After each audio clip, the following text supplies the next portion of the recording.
जी नमस्कार। स्वागत है दोस्तों आपके अपने यूट्यूब चैनल हिंदी परीक्षा इसके पर। तो आज हम इस वीडियो में लेकर आए हैं एमएसडी साइन का हमारा प्रश्न, जो कि प्रेमचंद युगीन कहानियों की प्रवृत्तियों को रेखांकित कीजिए प्रश्न आया हुआ था पिछली बार। तो प्रश्न बहुत इंपॉर्टेंट है और कई बार बहुत सारे ऐसे कैंडिडेट्स हैं जिनका नाम मैं नहीं ले पा रहा हूँ वीडियो में, लेकिन सबने कमेंट किया कि शायद जल्दी से हम लोगों का कोर्स कंप्लीट करा दीजिए क्योंकि एग्जाम बहुत नज़दीक है। तो आप लोग चिंता ना करें, सारी की सारी वीडियो आप लोगों को कवर कर दी जाएगी। कल वीडियो नहीं आ पाया क्योंकि थोड़ी प्रॉब्लम हो गई थी। बढ़ते आगे और देख लेते हैं हम लोगों का प्रश्न है उसका उत्तर। कहा गया था प्रेमचंद युगीन कहानियों की जो प्रवृत्तियां हैं उसके बारे में बताने को। तो प्रेमचंद युगीन कहानियां हिंदी साहित्य के आधुनिक काल में प्रगतिवाद और यथार्थवाद की शुरुआत को दर्शाती है। मतलब प्रेमचंद युगीन जो कहानियां हैं हमारी, वो हमारे प्रगतिवाद और यथार्थवाद की जब शुरुआत हुई उसी को ये हमें दर्शाती है, दिखाती है। प्रेमचंद का जो समय है हिंदी कथा साहित्य के विकास का एक महत्वपूर्ण युग है। मतलब प्रेमचंद के युग में हिंदी कथा साहित्य का बहुत विकास हुआ था। प्रेमचंद ने अपनी कहानियों के माध्यम से भारतीय समाज की तत्कालीन स्थिति को चित्रित किया है। उनके समय की कहानियों में निम्नलिखित प्रवृत्तियां प्रमुख रूप से दिखाई देती है। तो जो प्रवृत्तियां हैं उसको हम लोग पॉइंट वाइज, आप लोगों को पता है कि हम लोग सारे क्वेश्चन आंसर को पॉइंट वाइज देखते हैं ताकि आप लोगों को एग्जाम में याद रहे और सारी चीज़ें आप लोग लिख पाएँ। अगर आप लोगों को सिर्फ पॉइंट याद रहता है तो आप लोग सारी चीज़ें आराम से लिख पाएंगे। तो इसके आंसर में हम लोग लिखेंगे जो कि पहला पॉइंट है हम लोगों का यथार्थवाद, मतलब रियलिज्म, जो चीज़ें सत्य है, रियल है। ठीक है। प्रेमचंद ने कहानियों में आदर्शवाद के स्थान पर यथार्थ को प्राथमिकता दी। उन्होंने समाज की वास्तविक स्थितियों जैसे गरीबी, शोषण, जातिवाद, सामंतवाद और भ्रष्टाचार को बिना किसी आडंबर के प्रस्तुत किया था।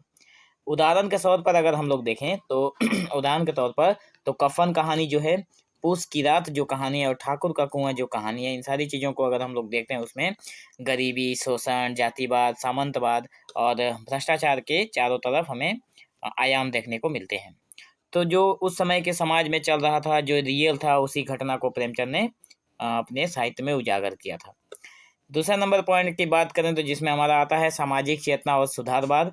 इसमें प्रेमचंद और उनके समकालीन जो लेखक थे लेखकों ने कहानियों में समाज में जो कुरीतियाँ प्रचलित थी, जो अंधविश्वास प्रचलित था, अशिक्षा और पाखंड को उजागर किया गया और सामाजिक जागृति का प्रयास किया।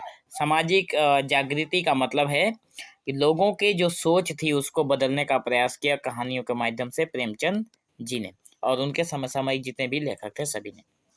उदाहरण के तौर पर अगर हम लोग बात करें तो सदगति जो कहानी है वो और नमक का दरोगा, ये दोनों कहानियों को यहाँ पे उदाहरण के तौर पर हम लोग रख देते हैं। 3 नंबर पॉइंट में है हम लोगों का जो शोषित वर्ग की पीड़ा और संघर्ष। जो वर्ग शोषण के माया जाल में या फिर शोषण के जाल में फंस चुके थे, उनका क्या पीड़ा था, उन्होंने कैसे संघर्ष किया इन सबसे बाहर निकलने के लिए, उसी के बारे में हम लोग बात करेंगे। तो तीसरा नंबर पॉइंट में जो है, जिसमें प्रेमचंद युगीन कहानियों में किसान जो है, किसान कौन कौन मतलब फंसे हुए हैं इसमें, तो किसान फंसा है, मजदूर हैं, दलित वर्ग हैं और स्त्रियों का शोषण हो रहा है। और उनके जो मार्मिक शोषण का जो चित्रण हमें मिलता है प्रेमचंद की कहानियों में ही। इस समय की कहानियाँ आम जनता की आवाज़ बनी। उदाहरण के तौर पर अगर हम कहानियों की बात करें तो पूस की रात, बड़े घर की बेटी, सवा सेर गेहूँ, जिनमें सवा सेर गेहूँ ख़त्म होने का नाम ही नहीं ले रहा था। उनके जनरेशन के ऊपर जनरेशन इस सवा सेर गेहूँ का ब्याज देती रही। ठीक है।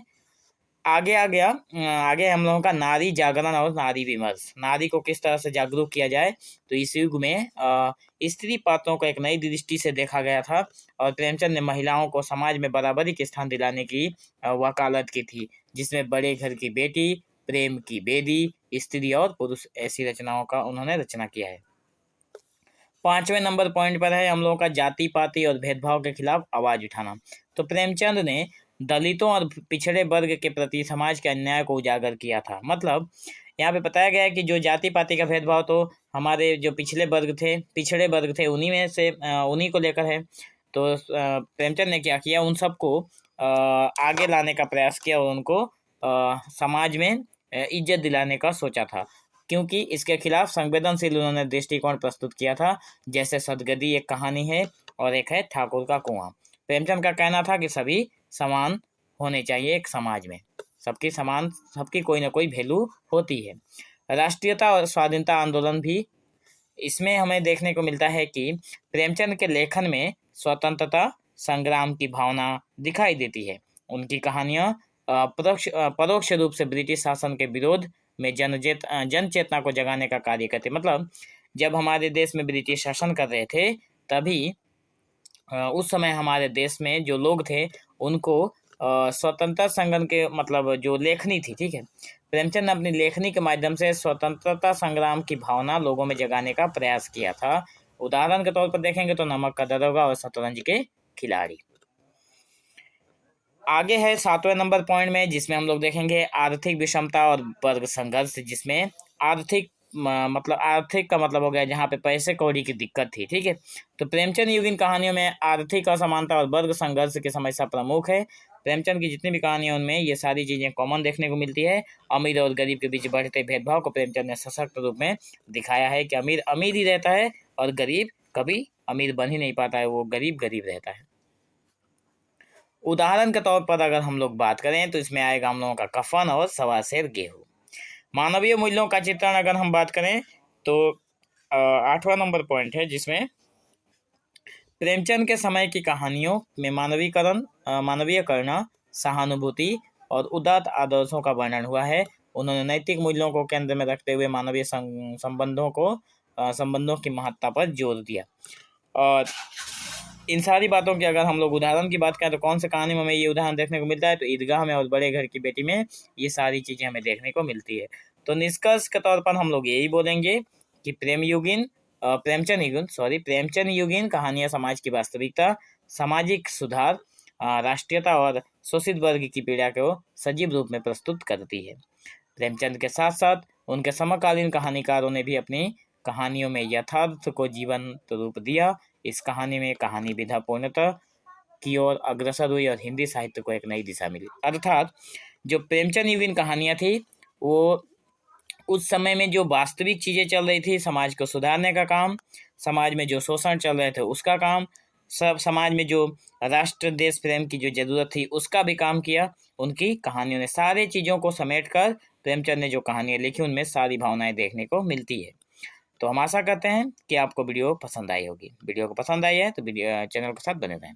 मिलते हैं नेक्स्ट वीडियो में, तब तक के लिए धन्यवाद।